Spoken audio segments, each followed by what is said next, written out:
Sanibonani wey'ngane zakwethu, ake nginibelele phinde futhi nginamukele kuyona i-channel ehamba phambili i-Radio Inkeza. Lami igama ngiveza ngintuthu ngakhuma lo bathi ila sibona amagumede. Mawuthi mhlawumbe usemusha kuleli khasi, ngizophinde ngicela nje show ukuthi uyasubscribe, ungakhohlwa ukukhomenta nokulayikha nokushera, okuyikhona okukhulu kunakho konke. Wey'ngane zakwethu, injabulo yodwa kweleli umntakamchunu kutheleka itende kanjalo nezitulo ebelithenjiswa imeya yaseMtuba umnumzane Xolisi Mthethwa.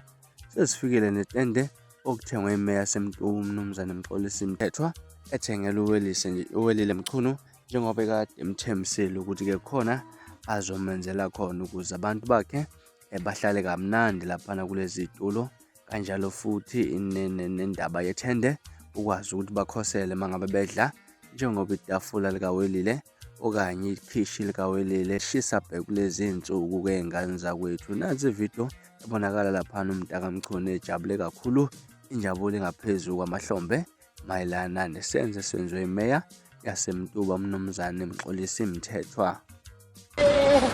Washa aphila mangami yile mawerewe ay abantu bami nje ngesashiswa ke manje ilanga sebezohlala etulweni bekhosele behlala etafuleni.